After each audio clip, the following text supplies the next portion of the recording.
खेत जुताई वहीं पे ही होगी। या तो बिल वापसी ले ले, एमएसपी पे कानून बना दे, नहीं तो घेराबंदी दिल्ली की पक्की होगी।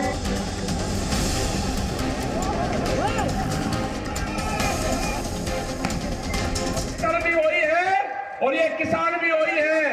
अब की कॉल पार्लियामेंट की होगी, पार्लियामेंट की, और कहे का जाएंगे, पार्लियामेंट पर जाएंगे, कहे का जाएंगे। ये 4 लाख ट्रैक्टर नहीं होगा, 40 लाख ट्रैक्टर जाएगा, 40 लाख ट्रैक्टर।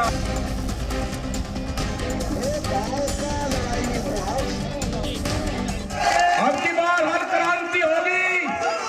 हर क्रांति में क्या क्या चीज इस्तेमाल होती है, वो सारी चीजें इस्तेमाल होगी हर क्रांति में।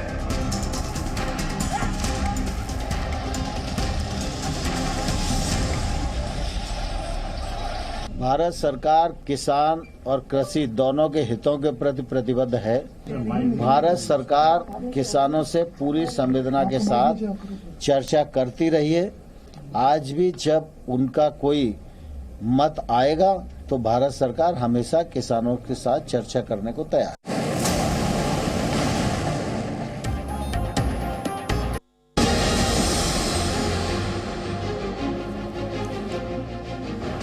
मतलब सोचिए आप, क्या हुआ था गणतंत्र दिवस वाले दिन। दंगा, उपद्रव, पुलिस वालों पर हमले, लाठी डंडे, रॉड, भाले, तलवार, सब कुछ हुआ था।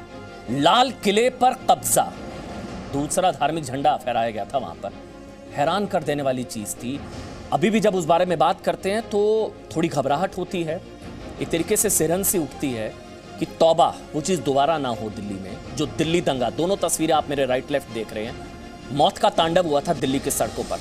ट्रैक्टर के जरिए पुलिस वालों पर चढ़ाने की कोशिश की गई थी, पुलिस वालों पर जानलेवा हमले हुए थे, लाठी डंडे, रॉड, तलवारें, भाले, सब कुछ इनके हाथों में थे आंदोलन के नाम पर। 26 जनवरी गणतंत्र दिवस वाले दिन गणतंत्र की गरिमा गिराई गई थी, लोकतंत्र को शर्मसार किया गया था। यह दिल्ली दंगा पार्ट 2 था।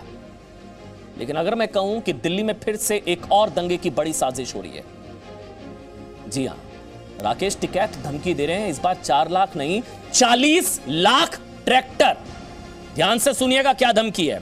4 लाख नहीं, 40 लाख ट्रैक्टर संसद का घेराव करेंगे, संसद मार्च होगा, इंडिया गेट के पार्क में, इंडिया गेट का जो ग्राउंड है वहां पर किसान खेती करेगा, वहां पर ट्रैक्टर दौड़ाए जाएंगे और अब संसद का घेराव होगा 40 लाख ट्रैक्टरों के साथ। मतलब हम लोग ये सवाल पूछना, आप जानते हैं राकेश टिकैत पर 307 सेक्शन 307 आईपीसी की धारा 307 के तहत मामला दर्ज है।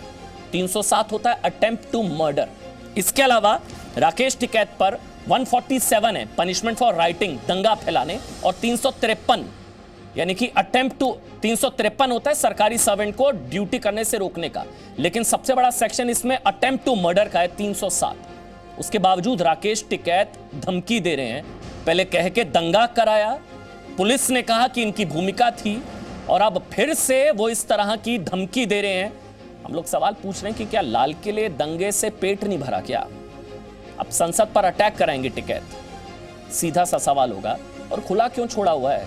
मतलब दंगा कराने के लिए खुला छोड़ा हुआ है क्या?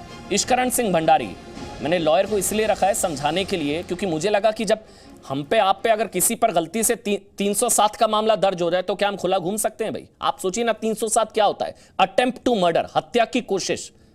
अगर किसी पर, आम आदमी पर दर्ज हो है, वो खुला घूम सकता है? ये मैंने समझने के लिए 307 सेक्शन जो है उन पर। मेरे साथ के शर्मा, भारतीय जनता पार्टी के राष्ट्रीय प्रवक्ता हैं। स्वागत आपका शर्मा जी। राज्यसभा सांसद है राकेश सिन्हा, मास्टर शिवराज किसान नेता, और साथ ही मेरे साथ मनजिंदर सिंह सिरसा साहब हैं, अकाली नेता हैं। सिरसा जी, आपका भी बहुत बहुत स्वागत। सबसे पहले राकेश सिन्हा, मैं आपसे शुरू कर रहा हूं। दंगा कराने के लिए खुला छोड़ा हुआ है क्या? मतलब ये भारत में संभव है? एक बात जान लीजिए, पहले कह के दंगा, सवाल सुन लीजिए, पहले कह के दंगा और दंगा करके फिर से दंगे की धमकी। मतलब संसद पर भी तिरंगा, अब तो उसकी चिंता होने लगी। इन्होंने लाल किले पर तिरंगे के साथ जो किया, संसद पर भी तिरंगा है। सिन्हा साहब, देखिए एक बात समझ लीजिए कि भारत के लिबरल डेमोक्रेसी में विरोध करने का, प्रदर्शन करने का सरकार की नीतियों के से असहमत होने का अधिकार है।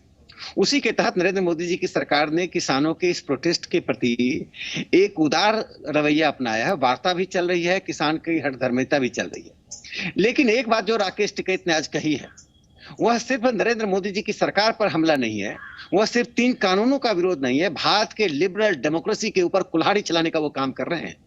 यदि भारत का हर सेगमेंट संसद से के द्वारा बनाए गए कानून पर यह धमकी देगा, 10 लाख लोग, 5 लाख लोग, इस देश में 130 करोड़ की आबादी है। 40 लाख ट्रैक्टर हमने मैं 40 लाख ट्रैक्टर लाएंगे कहां से टिकैत साहब? जज्बात में वो बात ना करें। उन्होंने जिस प्रकार से लाल किले की घटना को आज यह कहकर इंडोर्स करने का काम किया, उसके प्रति सहमति दिखाने का काम किया, ये दिखाता है वह सुनियोजित था, इन्हें जानकारी में थी। देखिए, सरकार ने वार्ता का दरवाजा खोल रखा है और किसान वार्ता करना चाहते हैं। मैं अभी अमन जी बता दूं, मैं किसानों के बीच, मैं इस गांव में खेत में बैठकर एक कार्यक्रम कर रहा हूं। आपका जब फोन आया, मैं किसानों से संपर्क कर रहा था। भारत का किसान पहली बार यह अनुभूति कर रहा है कि नरेंद्र मोदी जी की सरकार ने किसानों को अपने हृदय में बसा रखा है। उनको जो डिजिटल ट्रांसफर से पैसे मिल रहे हैं, जो 3 कानूनों में उनको सहूलियत दी गई है, जिसके कारण वे अपनी समुन्नति, अपनी उन्नति और अपने सम्मान दोनों का रास्ता ढूंढ रहे हैं। टिकैत साहब को पता नहीं चल रहा, वो तो कुलकों का नेतृत्व कर रहे हैं। कुलक और किसान के बीच के बुनियादी अंतर को इस देश को समझना चाहिए। जो लोग बाजार पर कब्जा करते हैं, जो बड़े किसान हैं, एक सवाल पूछता हूं, थोड़ा सख्त होगा। वो कर रहे हैं और आप करने दे रहे हैं। ये ना सिर्फ इंडिया में, भारत में पॉसिबल है कि कह के दंगा, पहले भी कहा था बक्कल उतार दूंगा, और देखिए क्या हाल किया था इन्होंने। ये लोग ना, ये इंडिया में पॉसिबल है। ये कर रहे हैं और आप करने दे रहे हैं। बुरा मत मानिएगा, खुलकर बोल रहा हूं आप लोगों से। ये खुले घूम रहे हैं। आप सोचिए, सेक्शन, सुनिए मेरी बात सर, धारा section 307 IPC 307 attempt to murder का केस है। एफआईआर, नामजद एफआईआर। कोई खुला घूम सकता है जब 307 की एफआईआर होती है? सोचिए, मेरे पर होती, किसी आम आदमी पर होती, मैं खुला घूम सकता था? बस एक सिंपल सा सवाल बताइए, मैं खुला घूम सकता था 307 की एफआईआर पर? नहीं, हम और आप दोनों खुले नहीं घूम सकते थे। तो ये कैसे घूम रहे हैं? ये कैसे घूम रहे हैं फिर?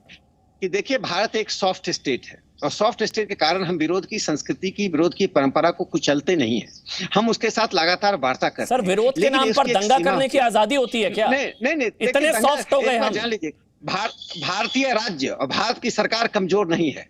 एक सीमा के बाद जाने के बाद भारत की सरकार, भारत के राज्य का काम करना जानती है। सीमा भी नहीं आई है। लाल किले पर क्या हुआ, वो सीमा नहीं आई है सर। हड्डियां तोड़ दी पुलिस वालों की इन लोगों ने, लाठी, डंडे, रॉड, तलवार, भाले। वो सीमा अभी नहीं आई है सर। किस चीज का वेट कर रहे हैं? ये फिर से पहुंच जाएंगे। मुझे संसद के तिरंगे की चिंता हो रही है। एक चिड़िया भी पर नहीं मारेगी, एक चिड़िया भी पर नहीं मारेगी। यही आप कहते थे गणतंत्र दिवस के लिए भी, आप यही कहते थे। आप 26 जनवरी के लिए भी यही कहते थे। सर, क्या हुआ? देखिए, नहीं, सुन लीजिए, मैं दो मिनट दीजिए। देखिए, एक बात जान लीजिए कि जब सहमति के आधार पर वार्ता हुई और हमने कहा नहीं, गणतंत्र दिवस के दिन तो प्रदर्शन होना ही नहीं चाहिए, उसके बावजूद भी भारतीय राज्य ने कहा नहीं, चलिए आपकी सहमति है तो आप इस रूप से कर लीजिए।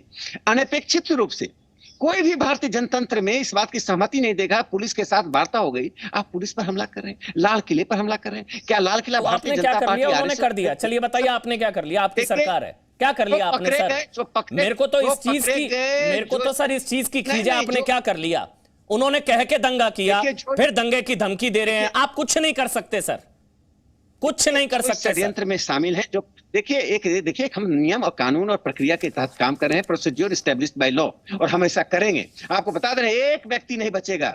जो कोई भी इस दंगे के षड्यंत्र में होगा, दंगे का जिम्मेदार होगा, चाहे इसकी सांप्रदायिक इंटरप्रिटेशन दे दे, चाहे मैं आपके पास आऊं। मेरे को ना एक बात समझना है।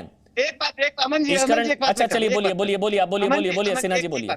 देखिए, दुर्भाग्य क्या है, अकाली पार्टी ने जो भूमिका निभाई है और जो पंजाब में भी इसको संपर्क करने की कोशिश की जा रही है। आप जब सरकार बार बार पूछते, प्रधानमंत्री जी ने पूछा है कि आप हमको इस कानून की एक न्यूनता बता दीजिए और हम वापस लेने को तैयार हैं। कृषि मंत्री ने एक बार, बहुत पुरानी डिबेट है सर, इनको कानून से मतलब नहीं है अब। ये लोग जो जब बात करते हैं अब बंगाल जाएंगे, ये लोग गुजरात पहुंच जाते हैं, गुजरात मॉडल। सर, ये बंगाल चुनाव, कोलकाता किसान, ये सब क्या चल रहा है, सबको पता है सर। वाक्य पूरा कर लूं। यदि किसानों को गुमराह किया गया तो हम इन नेताओं की खामियाजा किसानों को भुगतने नहीं देना चाहते हैं, इसीलिए हम उनके प्रति सॉफ्ट हैं। आम किसान को यह कहा गया, तुम्हारी जमीन छिन जाएगी, तुम्हारा स्वामित्व चला जाएगा। सर, आपकी सॉफ्टनेस ना इंडिया पर भारी पड़ रही है। ऐसे लोगों पर सॉफ्ट मत होइए सर। किसानों को सम्मान और किसानों समुन्नति को देने तो वाला मोहरा कानून बनाया है। इन लोगों ने, किसानों ने तो हाथ जला लिया, दूध का जला छाछ भी फूक फूक कर पीता है ना। किसानों को तो इन्होंने कैसे इस्तेमाल किया, मोहरा बनाया इन लोगों ने, बेचारे भोले भाले हमारे किसान, उनका तो इस्तेमाल किया। वो तो परेशान हो गए, क्या हुआ था गणतंत्र दिवस वाले दिन। सिरसा साहब से एक सवाल करते हुए मैं अपनी बात समाप्त करता हाँ हूँ। जी, सिरसा पूछिए। साहब, आप देश को बता दीजिए, जी न्यूज से, जी न्यूज के करोड़ों लोग देखते हैं, देश विदेश में देखा जाता है। अमन जी के इस प्रोग्राम की एक बड़ी लाइकिंग है। आप मुझे बता दीजिए, इस कानून का कौन सा प्रावधान है जो आपको चुभ रहा है, जो भारत के सामान्य किसान को, 2 एकड़ 4 एकड़ किसान के किसान को, उसकी किसानी को समाप्त करा जाए? बता दीजिए कौन सा प्रावधान है जो अंबानी और अडानी के हित में है, तो बता दीजिए, आज हम स्वीकार कर लेते हैं। चलिए आप सिरसा जी, अब आप ही बोलिए, कानून कैसे उनके हित में, तो ये दूसरा, क्या ऐसा 40 लाख ट्रैक्टर वाला संसद मार्च देश हित में है, हाँ या ना? सर सिरसा जी आप बोलिए। अमन जी, मुझे उम्मीद है कि जैसे बाकियों को टाइम दिया आप मेरे को भी देंगे। मुझे अच्छा लगा बहुत। अभी तो एक सबसे अच्छी आज बात इस डिबेट में क्या हुई अमन जी, कि जो बीजेपी के प्रवक्ता हैं उन्होंने बहुत अच्छा सवाल पूछा कि इस कानून में काला क्या है और किसान की कैसे ज़मीन छिन जाएगी और कैसे किसान का इसका नुकसान होगा। अब किसान ने बड़ी छोटी सी बात कही कि मेरी मंडी जो है, सरकारी मंडी जिसमें 3% टैक्स लगता है, मैं अपनी माल वहाँ बेचना चाहता हूँ। सरकार ने कहा नहीं, तुम्हें टैक्स नहीं, हम तुम्हारे लिए एक प्राइवेट मंडी बना रहे हैं, तुम माल वहाँ पे बेचो। अब किसान ने कहा कि नहीं, मुझे पता है जिस दिन प्राइवेट मंडी आ गई उस दिन सरकारी मंडी बंद हो जाएगी और सरकारी मंडी से सरकार माल उठाती है, वो सरकार के माल उठाना बंद कर देगी, मेरी एमएसपी खत्म हो जाएगी। और ये वही काम होगा जैसे प्राइवेट टेलीकॉम कंपनी आई तो बीएसएनएल और एमटीएनएल का नुकसान हुआ, प्राइवेट चैनल आए तो आज बीएसएनएल और जो हमारे डीडी न्यूज़ है उनका क्या हाल है हमें बताने की ज़रूरत नहीं है, प्राइवेट एयरलाइन आई तो एयर इंडिया का क्या हाल हुआ ये भी मुझे बताने की ज़रूरत नहीं है। तो किसान, अब किसान ने एक बात सरकार से पूछी, सरकार ने बड़ा अच्छा सुझाव दिया किसान को कि भाई हम चाहते हैं कि तुम्हें ये 3% कमीशन ना देनी पड़े, टैक्स ना देना पड़े, तुम सीधा जाके माल खरीद के और सीधा बेच दो। तो किसान को बड़ी अच्छी लगी ये बात। किसान ने कहा जी मैं तेल भी सीधा खरीदना चाहता हूं, तो आप एक काम कीजिए 66% टैक्स हटा दीजिए, इंडियन ऑयल रिलायंस को बाहर निकाल दीजिए, मैं तेल भी बिना इन दलालों के खरीदना चाहता हूं। सरकार कहती ना, ये काम नहीं करने देंगे, ये तो तुम्हें दलालों को पैसा देना ही पड़ेगा, ये 66% टैक्स तो तुम्हें देना पड़ेगा, तुम 30 रुपए में तेल सीधा नहीं खरीद सकते, तेल तो तुम्हें 100 रुपए में ही खरीदना पड़ेगा। अब अमन जी मुझे बता दीजिए कि सरकार वो 66 रुपए इन दलालों को क्यों देना चाहती है टैक्स के नाम पे, और 3% टैक्स पे सरकार क्यों रोकना चाहती है, ये मुझे समझा दें तो मैं भी इनको समझा दूंगा कानूनों में काला क्या है। और कानून ही काले हैं, कानूनों में काला कुछ नहीं, कानून का रंग नहीं काला बल्कि कानून ही काले हैं। अब दूसरी बात रही सांसद की, क्या पार्टियों ने पहले विरोध नहीं किया? पार्टियों ने आज तक क्या कभी बीजेपी ने सांसद को घेराव की बात नहीं की? क्या कभी कांग्रेस ने सांसद को घेराव करने की बात नहीं की? अब जब कांग्रेस कहे, बीजेपी कहे या अन्य पार्टियां कहें वो तो बहुत अच्छा लगता है। अगर सरकार कहती है कि हम बंगाल का घेराव करेंगे, हम ममता का घेराव करेंगे, हम ममता हमें प्रदर्शन नहीं करने देती, हम अपनी यात्रा निकालेंगे और ममता हमें रोक कर दिखाए, तो बहुत अच्छा है।